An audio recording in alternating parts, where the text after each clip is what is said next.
الحمد لله رب العالمين وصلى الله وسلم على نبينا محمد وعلى آله وصحابته أجمعين.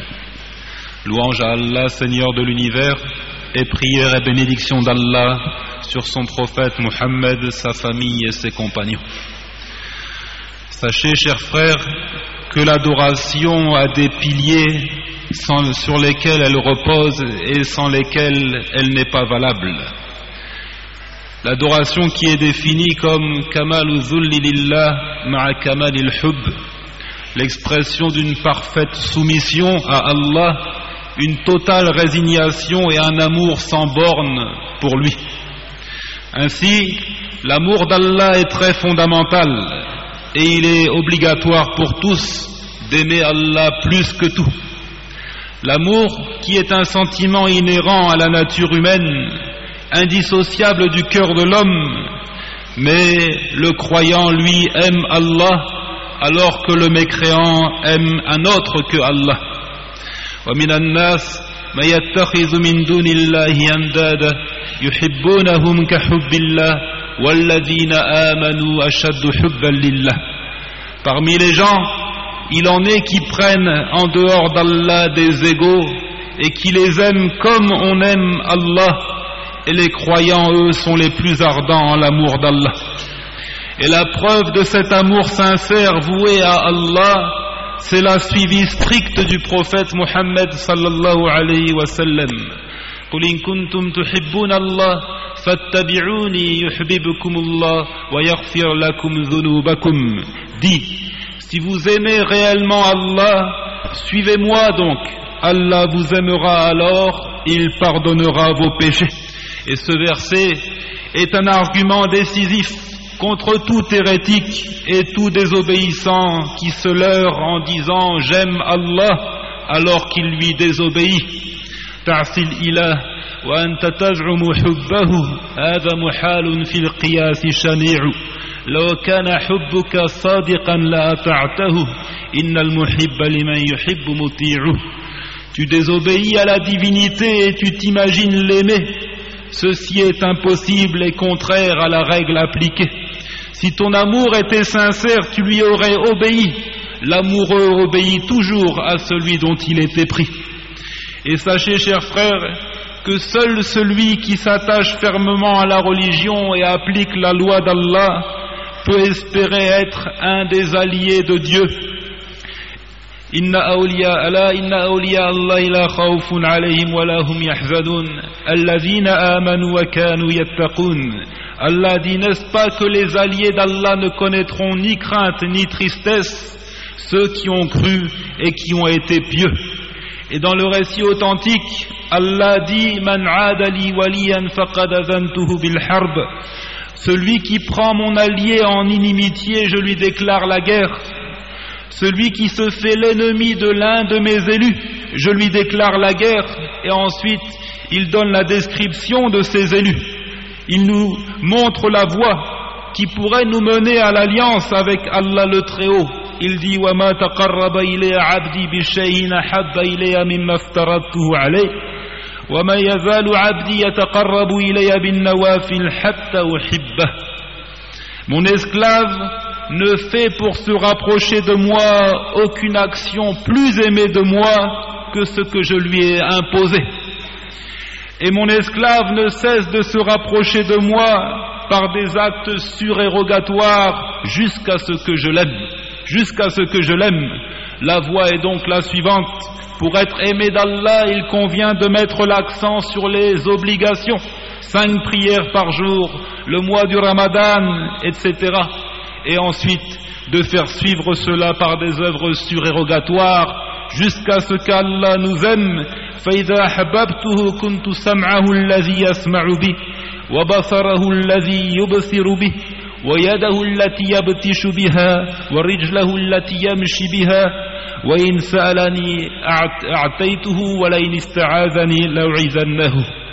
Il dit, une fois que je l'aime, alors je deviens son ouïe avec laquelle il entend, sa vue avec laquelle il voit, sa main avec laquelle il saisit et son pied sur lequel il marche. S'il me demande, je lui donne, et s'il me demande protection, je lui donne ma protection. C'est-à-dire que celui qui est aimé d'Allah recevra son soutien et sera bien guidé, de sorte qu'il n'écoutera que ce qui satisfait le Seigneur, qu'il ne regardera rien d'interdit, qu'il ne prendra que le licite et qu'il ne se dirigera que dans des lieux où règne la miséricorde d'Allah. Alors il est exaucé, alors il est protégé. Et parmi les signes de cet amour sincère d'Allah, le fait de beaucoup se rappeler de lui de manière abondante, ceci est le signe d'un amour sincère. Fadhkuruni azkurkum washkuruli wala takfurun. Rappelez-vous de moi et je me rappellerai de vous, et remerciez-moi et ne soyez pas ingrats. Et il y a 3 instants, chers frères, durant lesquels le cœur du croyant se rappelle son Seigneur. Vérifions donc tous ensemble durant cette nuit si nous sommes bien croyants. Le premier moment durant lequel on doit se rappeler d'Allah, c'est au réveil. La première chose qui vient à l'esprit, c'est le nom du Seigneur. C'est pourquoi on enseigne de dire au réveil Alhamdulillahi alladhi ahyana ba'da ma amatana wa ilayhi an-nushur. Louange à Allah qui nous a fait vivre après nous avoir fait mourir, et la résurrection se fera vers lui. Deuxième instant durant lequel le croyant se rappelle son Seigneur, aux derniers instants de la journée, en se mettant au lit, débarrassé de toute préoccupation. Il convient alors de se souvenir d'Allah, qu'il soit la dernière chose que l'on ait à l'esprit. C'est pourquoi on enseigne de dire au sommeil Bismikallahumma amutu wa ahya. C'est en ton nom, ô Allah, que je vis et que je meurs. Troisième instant durant lequel le croyant se rappelle son Seigneur, dans les moments de grande joie ou au contraire de grande frayeur, comme lorsqu'on apprend la mort d'un proche. Alors le croyant s'exclame Inna lillah wa inna ilayhi raji'un, comme le dit Allah, alladhina idha asabathum musibatun qalu inna lillah wa inna ilayhi raji'un. Ceux qui lorsqu'un malheur les frappe disent nous sommes à Allah et vers lui nous retournerons. Et au combat, en rencontrant l'ennemi à un moment de grande frayeur, il convient de se rappeler d'Allah. Ya ayyuhallazina amanu, idha laqitum fi'atan fasbutu wazkurullaha kathira la'allakum tuflihun. Ô vous qui croyez, lorsque vous rencontrez une troupe ennemie, soyez fermes et invoquez beaucoup Allah afin de réussir. Et quiconque œuvre ainsi, se rappelant beaucoup d'Allah, Allah se rapproche de lui et il l'aimera. Et dans le récit, Ana inda dhanni abdi bi wa ana ma'ahu idha dhakarani fa in dhakarani fi nafsihi dhakartuhu fi nafsi wa in dhakarani fi mala'in dhakartuhu fi mala'in khayrin minhum. Il dit, je suis comme mon serviteur m'a présumé être, je suis avec lui chaque fois qu'il me mentionne. S'il me mentionne en lui-même, je le mentionne en moi-même, et s'il me mentionne en public, alors je le mentionnerai dans un public meilleur encore. S'il se rapproche de moi d'un empan, je me rapproche de lui d'une coudée, et s'il se rapproche de moi d'une coudée, je me rapproche de lui d'une brasse. S'il vient à moi à petits pas, alors j'avancerai vers lui à grande vitesse. Et dans l'autre récit, il dit إذا حب الله تعالى العبد دعا جبريل فقال إني يحب فلانا فأحببه فيحبه جبريل وينادي في أهل السماء إن الله يحب فلانا فأحبوه فيحبه أهل السماء ثم يدعو له القبول في الأرض. Quand Allah aime quelqu'un, il appelle Gabriel et il lui dit j'aime un tel, aime-le donc. Et à son tour, Gabriel l'aime. Et il crie aux habitants du ciel, Allah aime un tel, aimez-le donc vous aussi. Et il devient aimé des gens du ciel, et on le rend sympathique sur terre, il est apprécié de son entourage. C'est-à-dire, il est aimé des croyants. Et cela, chers frères, ne signifie pas qu'il n'aura pas des ennemis ici-bas, des ennemis de parmi les injustes, de parmi les adeptes du diable. C'est pourquoi Allah dit وَكَذَلِكَ جَعَلْنَا لِكُلِّ نَبِيٍّ عَدُوًّا شَيَاطِينَ الْإِنسِ وَالْجِنِّ يُوحِي بَعْضُهُمْ إِلَى بَعْضٍ زُخْرُفَ الْقَوْلِ غُرُورًا. Allah dit, c'est de cette façon que nous avons assigné à chaque prophète un ennemi de parmi les diables, hommes et djinns, qui s'inspirent trompeusement les uns aux autres des paroles enjolivées. Et il est d'ailleurs des signes d'un amour sincère d'Allah de s'allier aux croyants et de désavouer la mécréance et ses adeptes. Le croyant est celui qui aime et qui déteste. Le croyant a des amis mais aussi des ennemis. Il apprécie certaines choses, il en renie d'autres. Et ce principe ressort dans le témoignage La ilaha illallah qui fait la jonction entre l'affirmation et la négation. لا تجد قوما يؤمنون بالله واليوم الآخر يوادون من حاد الله ورسوله ولو كانوا آباءهم أو أبناءهم أو إخوانهم أو عشيرتهم أولئك كتب في قلوبهم الإيمان وأيدهم بروح منه. Allah dit, tu n'en trouveras pas parmi les gens qui croient en Allah et au jour dernier, qui prennent pour amis ceux qui s'opposent à Allah et à son messager, fussent-ils leur père, leur fils, leurs frères ou les gens de leur clan. Il a prescrit la foi dans leur cœur et il les a soutenus par un esprit venant de lui. Il les fera entrer dans les jardins sous lesquels coulent les ruisseaux où ils demeureront éternellement. Allah les agrée et il l'agrée aussi. Ceux-là sont le parti d'Allah. Et le parti d'Allah est celui de ceux qui réussissent. Et si Allah a détesté certains actes, certaines paroles, et même certaines peuplades, il les a pris en inimitié, les expulsant et les maudissant. Et ensuite, toi, tu les aimes. Penses-tu que tu t'es fait l'allié du bien-aimé, ou plutôt son ennemi? Atuhibbu a'da al-habib wa tadda'i حبا له ما ذاك في إمكانه وكذا تعادي جاهدا أحبابه أين المحبة يا أخ الشيطان. Tu aimes les ennemis de Dieu et tu prétends lui vouer ton amour, cela n'est pas envisageable. De même que tu t'opposes à qui il aime, où est donc l'amour, ô frère des diables? Et dans le récit, ثلاث من كن فيه وجد بهن حلاوة الإيمان أن يكون الله ورسوله أحب إليه مما سواهما وأن يحب المرء لا يحبه إلا لله وأن يكره أن يعود إلى الكفر بعد أن أنقذه الله منه كما يكره أن يقذف في النار. Trois choses. Celui qui les possède trouvera par là même le goût délicieux de la foi.